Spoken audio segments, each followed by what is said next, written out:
What would you do if the world saw you as nothing more than a ghost, a reminder of a story everyone wished to forget?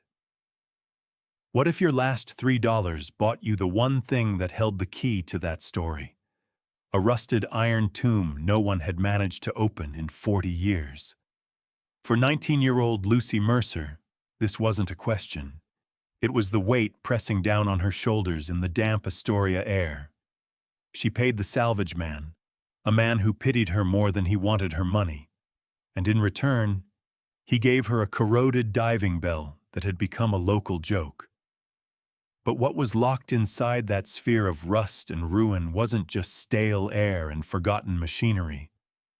It was a secret from the deep, a message from a wreck they never found, and the truth that would finally bring her father's name back from the cold, crushing silence of the sea. Settle in and stay close, and let us know in the comments where you're watching from, as we tell the story of the girl who bought a coffin and found a compass. Lucy Mercer arrived back in Astoria on the morning tide, not with a triumphant return, but with the quiet shuffle of defeat. The salt spray felt different now, colder, less like a welcome and more like a final judgment. It had been 6 months since her father, a diver named Thomas Mercer, had been lost to the unforgiving currents of the Columbia Bar. He had been the best, a man who could read the water like a book, but the sea keeps its own ledgers. He left behind a daughter with his steady gray eyes, a mountain of debt to the very salvage company that had employed him, and a reputation stained by whispers of recklessness. Lucy had spent the last half-year in Portland, working in a cannery until her hands were raw and her spirit was thin as a worn-out net, all to settle his accounts. Now she was back, with nothing to her name but a small, derelict plot of land her mother had left her on the edge of town, and the few dollars she had folded into a tight square in her pocket. She walked with her head down, her father's old canvas coat a poor defense against the wind that swept up from the docks. The town watched her pass. They saw not a young woman, but the last page of a sad story. They saw the Mercer girl, the one whose father the sea had claimed, the one who had come back with nothing. Her only companion was the weight in her coat pocket, a heavy, worn rigging knife with a handle of smooth, dark wood. It was her father's. Its familiar heft was the only solid thing she felt she had left in the world. She didn't come back for pity or for a new start.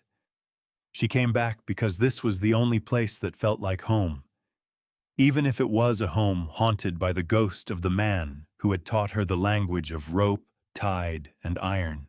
Her walk took her past the sprawling, chaotic yard of Croft Salvage, the very company her father had worked for. It was a graveyard of ambition, filled with rusting chains, splintered masts, and the bones of ships that had lost their fight with the Pacific. And there, sitting half-sunk in the mud like a forgotten god, was the diving bell.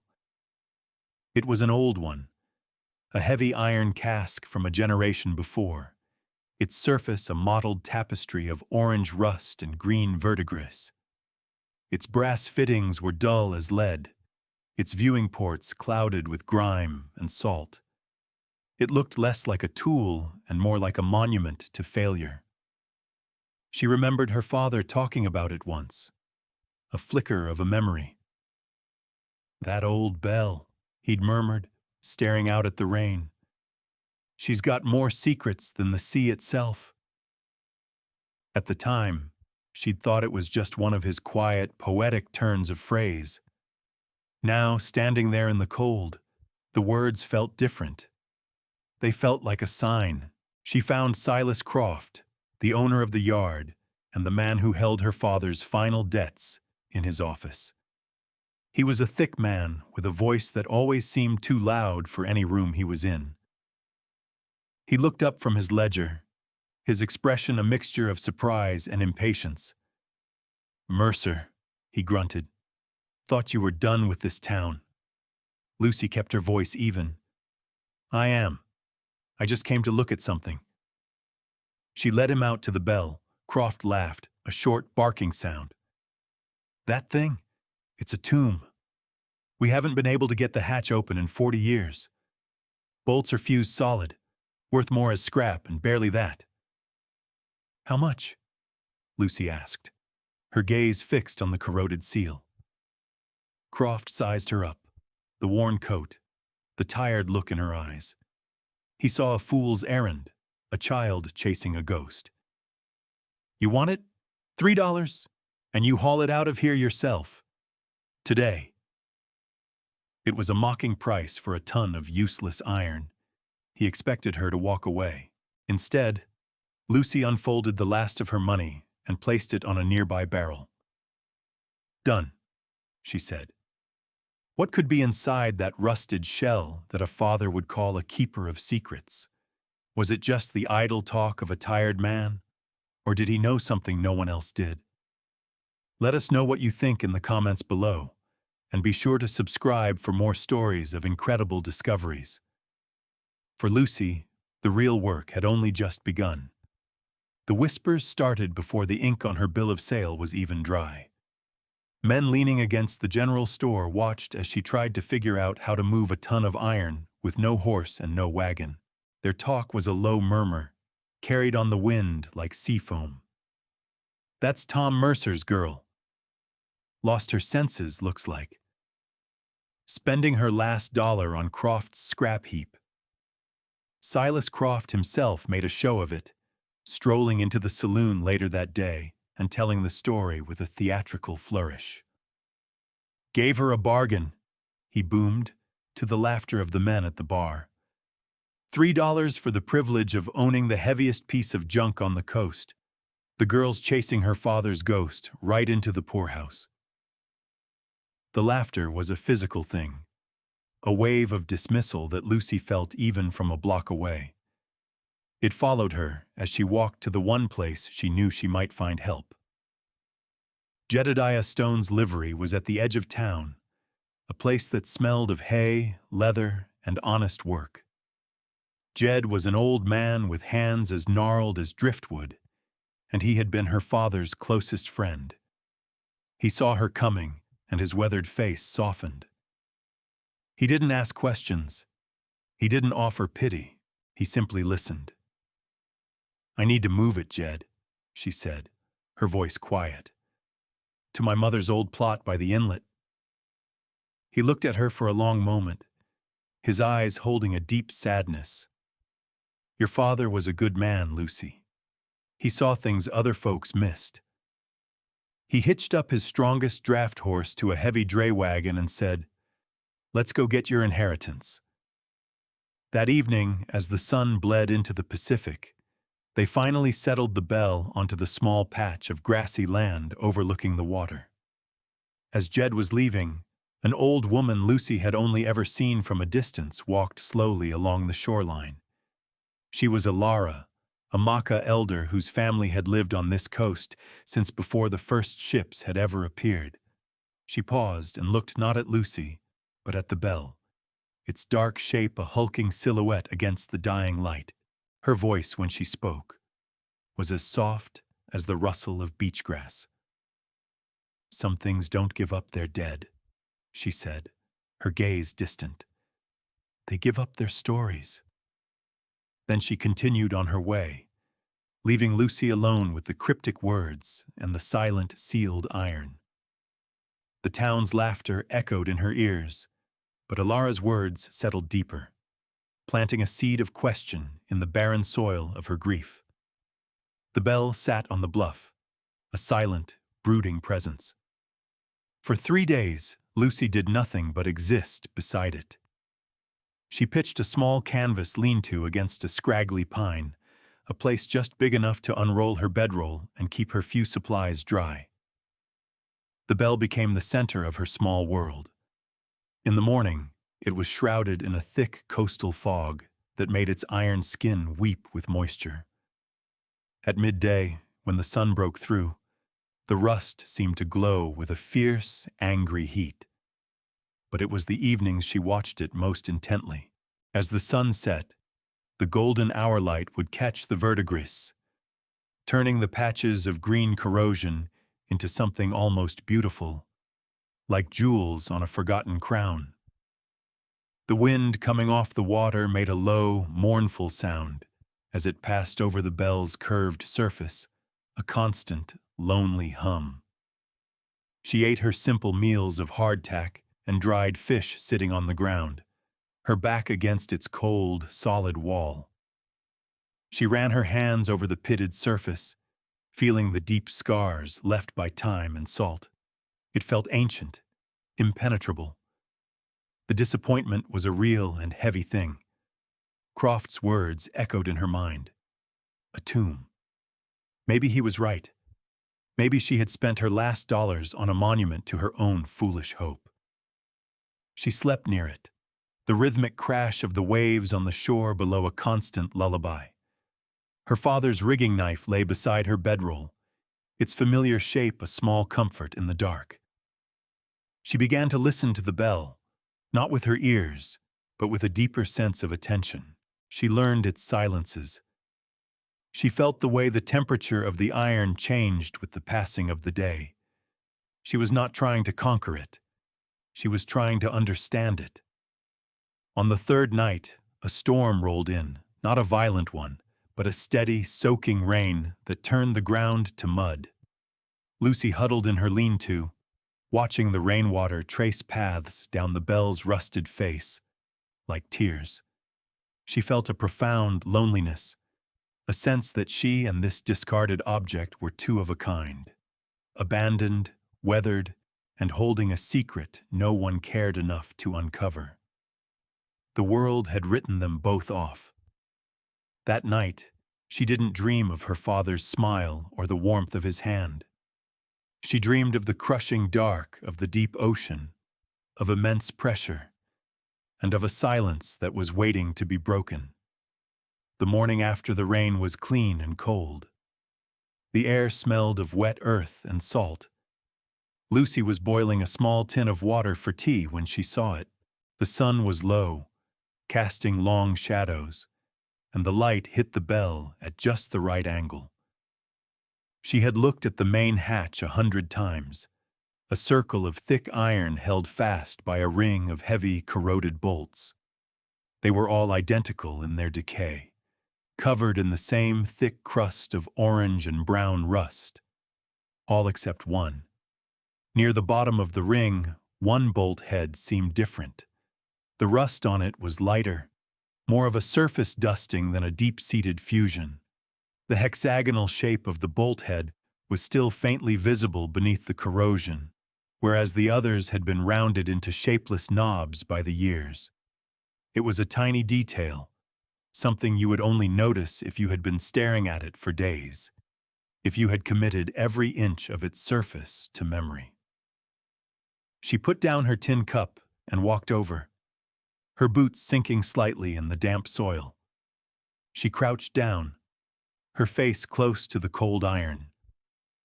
She traced the edge of the bolt with her finger. It was subtle, but it was there, a difference, a disruption in the pattern of decay. The sight of it triggered a memory, sharp and clear as a shard of glass. She was a girl, maybe 10 years old, sitting on a dock while her father repaired a pump. He was holding 2 different screws in his palm. "See this, Lucy?" he had said, his voice patient. "This one's galvanized steel, this one's plain iron. You put them both in the salt, the iron will die 100 times faster. Every material tells you its own story, you just have to learn how to read it." He had been talking about screws, but the lesson settled deeper. Her eyes scanned the ring of bolts again. They were all the same size, the same design. But that one bolt had not been exposed to the salt and the air for as long as the others. Someone had replaced it. Or more likely, someone had removed the original bolt and then put this one back in its place, sometime much more recently than 40 years ago. She didn't reach for a wrench. She didn't try to force it. She just stood up, her mind racing. The town saw a sealed tomb.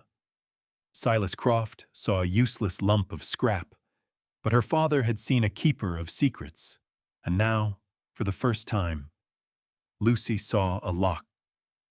The next day, she walked back into town. She avoided the main street, sticking to the alleys, feeling the weight of the town's judgment like a physical cloak. She didn't go to the general store for supplies. Instead, she went to Jed's livery. He was mending a harness, his hands moving with slow, practiced economy. "I need a few things, Jed," she said, laying a small, carefully drawn diagram on a barrelhead. It showed the bolt ring of the hatch. A heavy wrench, a long pry bar, and a good file, and oil, all the oil you can spare. Jed looked from the drawing to her face. He saw the new light in her eyes, the flicker of determination that had replaced the dull exhaustion. He didn't ask what it was for. He simply nodded, went into his workshop, and returned with the tools. They were old and heavy, seasoned with years of hard work. He also gave her a block and tackle. "Might need the leverage," he said gruffly. "Don't you go hurting yourself out there." She spent the next week in a slow, grueling battle with the bell. It was a test of patience more than strength. Each morning, she would apply a thick layer of oil to the bolts, letting it seep into the corroded threads. Then, she would take the file and begin the painstaking work of scraping away the rust, layer by layer, until she could get a purchase with the wrench. The sound was a rhythmic, grating scrape that echoed in the quiet air. Her hands, already calloused from the cannery, became raw and blistered. The work was slow, punishing. Days passed. The town forgot about her. She became a fixture on the bluff, a small, stubborn figure hunched over the iron sphere. Her silent companion was the long pry bar, which lay on the grass beside her, a promise of the force she would eventually bring to bear. As she worked, chipping away at the crust of time, other small details emerged. Underneath the rust, near the viewport, she found a set of 3 small, deliberate punch marks, arranged in a triangle. It wasn't damage. It was a marker. A symbol her father used to sign his work, a private signature he put on his best repairs. And as she cleared the seam around the hatch, she found traces of a dark, resinous sealant deep in the groove. It was a specific marine epoxy, one her father had mixed himself. He claimed it was the only thing that could truly keep the Pacific out. Her heart beat faster. This wasn't a 40-year-old seal.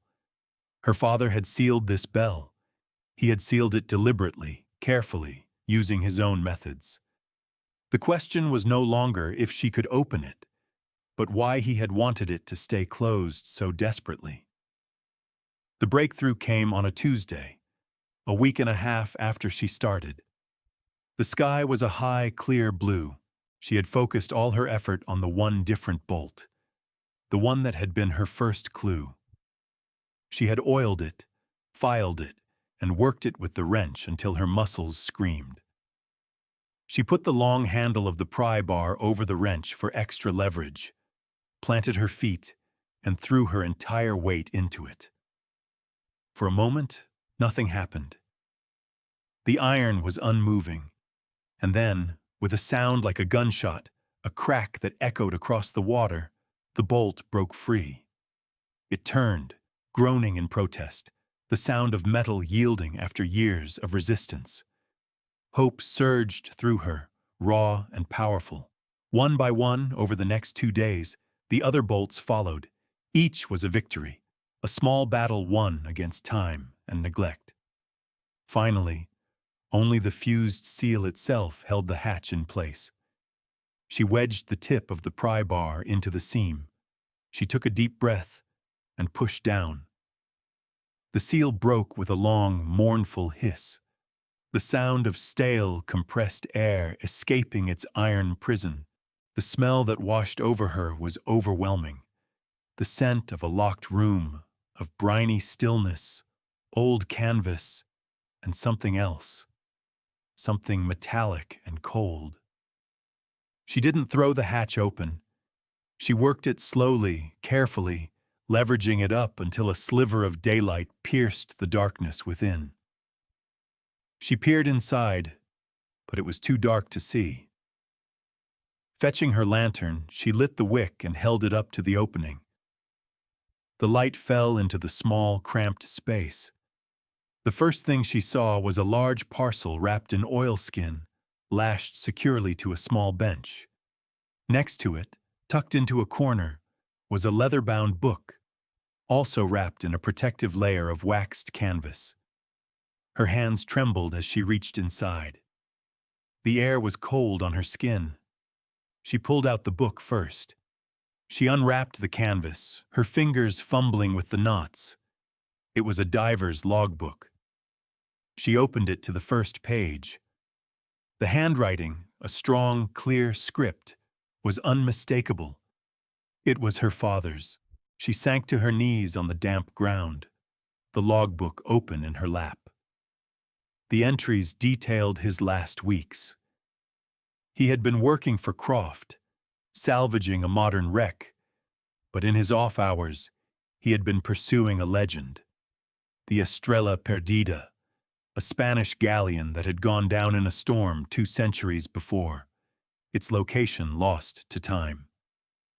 He had found it. The logbook described the wreck, lying in a deep canyon not far from the coast. He made one dive. The last entry was chilling. Brought up 1 chest, gold and silver reals. Croft is watching me. He suspects. He's a thief. Cannot bring it up through him. The bell is the only safe place. Will come back for it when I am clear of him. This is for Lucy. The date was the day before his final, fatal dive. With shaking hands, she reached back into the bell and pulled out the heavy, oilskin-wrapped parcel. She tore it open. Inside was a small, sea-stained wooden chest, bound with iron straps. The lock was long gone, rusted away. She lifted the lid. It was full to the brim with coins. They were dark with age and the sea, but the glint of gold and silver was undeniable. This wasn't a tomb. It was a time capsule. It was a treasure chest. It was her father's last letter, written in courage and sealed in iron. That night, a storm of legendary fury boiled up from the south. The sky turned a bruised purple, and the wind screamed like a banshee, tearing at Lucy's small lean-to. The waves crashing against the bluff below were like cannon fire. She had moved the chest and the logbook into her shelter, guarding them with a fierce, protective instinct. The rain came down in solid sheets, turning her small plot of land into a sea of mud. She huddled inside, the lantern casting a warm, flickering glow on the coins, listening to the tempest rage outside. This was her crisis, the world trying to claw back what she had reclaimed from the deep. Sometime after midnight, through the howl of the wind, she heard another sound, a desperate shout. She grabbed her lantern and peered out into the maelstrom. A small wagon, its canvas cover shredded by the wind, was hopelessly mired in the mud near the path that led past her property. A creek she hadn't even known was there had overflowed its banks, and a torrent of brown water was rising fast, threatening to sweep the wagon away. A woman was struggling with the wheels, her 2 small children crying in the back. They were strangers, likely new settlers trying to get to town. Without a second thought, Lucy ran out into the storm. The wind nearly tore the lantern from her hand. "Here!" she yelled. "Over here!"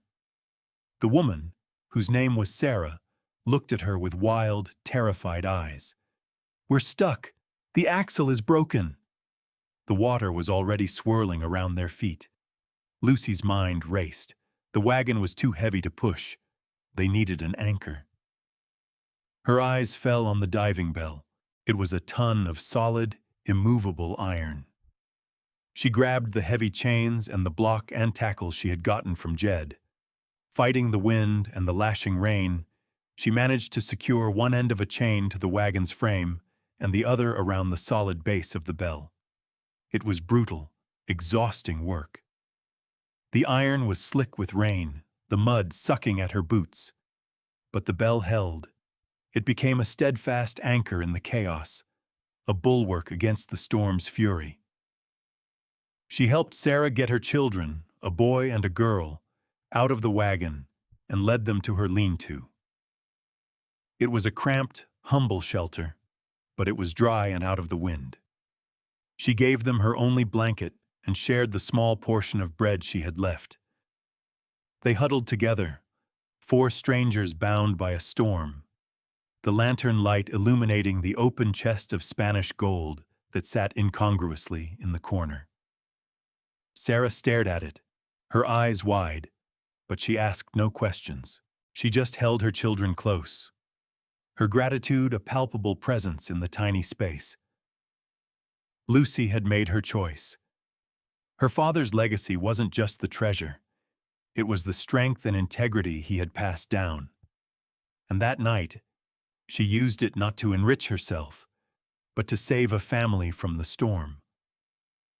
When dawn broke, the world was washed clean. The storm had passed, leaving behind a sky of pale, fragile blue and a landscape rearranged by its fury. The creek had receded, leaving the family's wagon tilted at a drunken angle, but safe, held fast by the chain connected to the diving bell. The woman, Sarah, looked at Lucy with eyes full of a gratitude so profound it needed no words. Her husband, a farmer named Daniel, arrived an hour later, having ridden ahead to town the day before.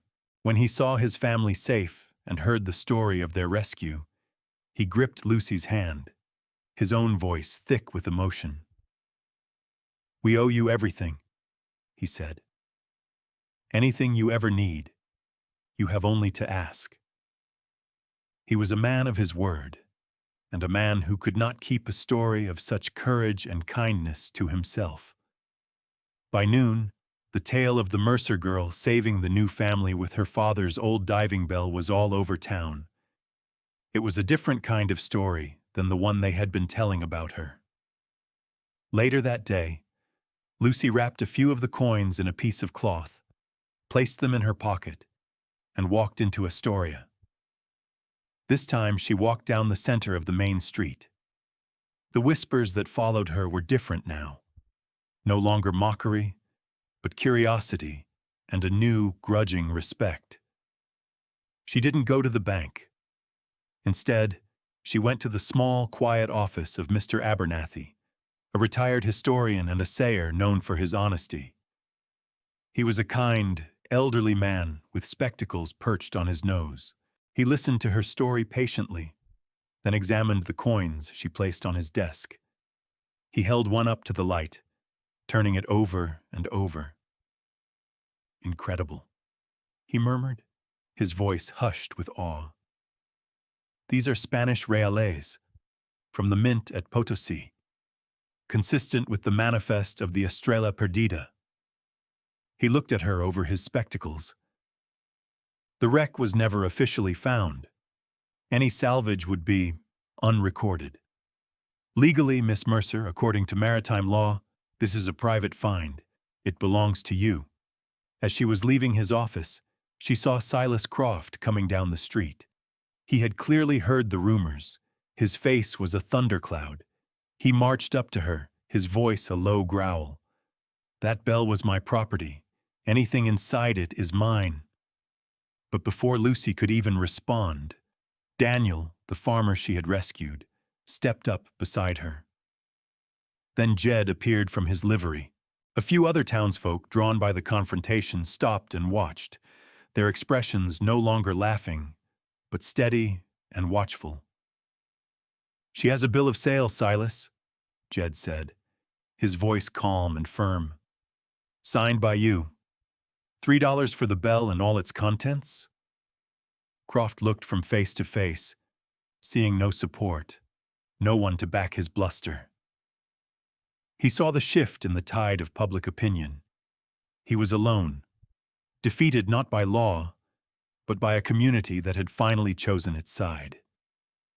He gave a wordless snort of disgust, turned, and walked away. A man humbled by the quiet integrity of a girl he had dismissed as a fool. A month later, the late afternoon sun cast a long golden light across the water.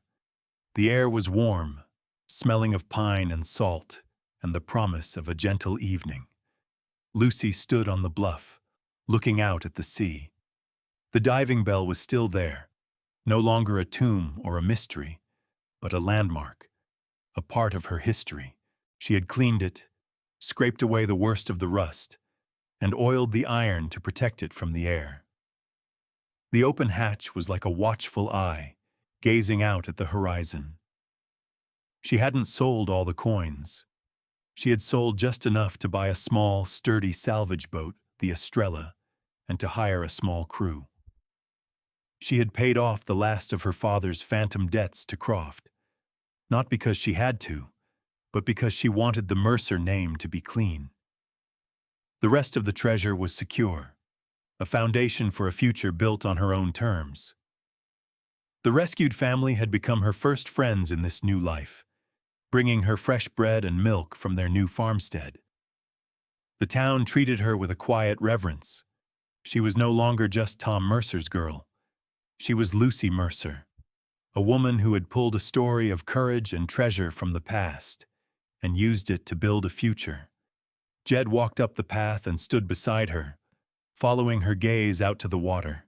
The gulls cried overhead, their calls weaving into the gentle rhythm of the waves. He nodded toward the small boat bobbing at its new mooring in the inlet below. "Got a name for your new company yet?" he asked, his voice soft. Lucy didn't look at him. She kept her eyes on the endless line where the water met the sky, the same view her father must have watched 1,000 times. A small, peaceful smile touched her lips.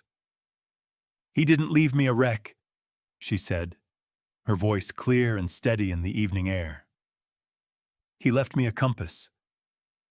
She had found her direction. It wasn't in the gold or the silver, but in the story of integrity, patience, and a father's enduring love. A story that had been waiting for her all along, locked away in a rusted heart of iron. Thank you for staying with us for this incredible story of loss and discovery. It's a powerful reminder that the most valuable things we inherit are not always made of gold, but of guidance. If you were moved by Lucy's journey, please give this video a like and let us know your favorite part in the comments below. Be sure to subscribe and turn on notifications so you don't miss our next story. We have another one coming soon about a man who finds a hidden message in the one book no one in his town was ever allowed to read. You won't want to miss it. Until next time, take care.